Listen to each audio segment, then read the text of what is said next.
आपका मकसद क्या है? भारतीय जनता पार्टी को हराना या उसे जिताना? मेरा मकसद भारतीय जनता पार्टी को हराना हो तो शुरू दिन से रहा है। तो ये सर, कह रहे हैं कि जो आपकी नहीं, राजनीति है उससे वो जीतेगी। नहीं हेमंत साहब, ये मकसद जनसंघ से यही मकसद रहा है। ये मकसद जनसंघ से रहा है।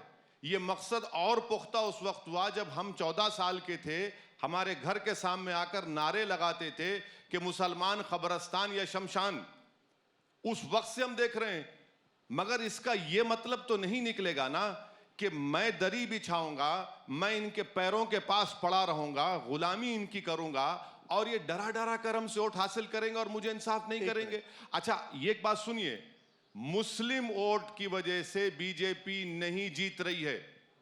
डेटा कहता है कि बीजेपी इसलिए जीत रही है कि बीजेपी को ओबीसी, दलित ये वोट ज्यादा मिल रहा है। तो अच्छा, मेरी वजह से अगर बीजेपी जीत रही है मुसलमानों की वजह से, तो 2014 और 2019 में बीजेपी को सिर्फ 6% मुस्लिम वोट मिला। एक बात, ये इंपेरिकल डेटा है। अब इस पर कोई सवाल नहीं करेगा। इस पर सवाल इसलिए नहीं होता कि आप जितनी देर से भी अभी बात कर रहे हैं 20-25 मिनट से, आप लगातार समाजवादी पार्टी के खिलाफ बात कर रहे हैं, बीजेपी के खिलाफ कम बात किया आप पूछ लीजिए, हम बोल रहे हैं आपको।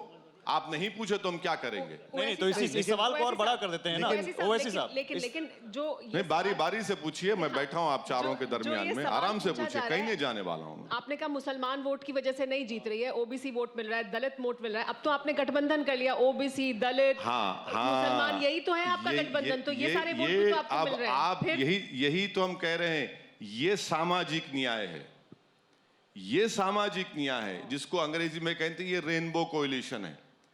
जब कुशवाहा, बाबू सिंह कुशवाहा साहब बाबूजी हमारे साथ हैं, वामन मिश्राम साहब साथ हैं, ये सही मानों में सामाजिक न्याय की लड़ाई होगी। नहीं तो ये अब ये सुनिए, अब आप देखिए कि बीएसपी और सपा मिलकर 2019 का चुनाव लड़े। मैथमेटिक्स के ऊपर तो जीत जाना चाहिए था, मगर क्या हुआ, नहीं जीत पाए। 14 में हम नहीं थे, आप अखिलेश हार गए।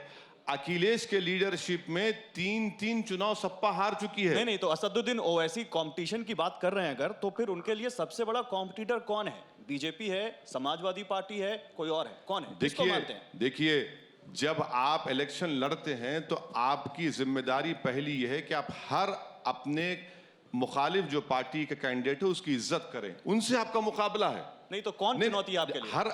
हर विधानसभा में किसी पार्टी का एक उम्मीदवार स्ट्रांग होता है तो आपका मुकाबला उनसे होता है।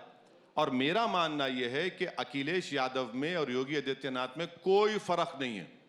एक सिक्के के दो रुख हैं ये लोग। घुमंड के एतबार से, गुरूर के एतबार से, मनमानी करने के एतबार से, इंडिविजुअल अपने डिसीजंस लेने के एतबार से, कोई इन दोनों में फर्क नहीं है।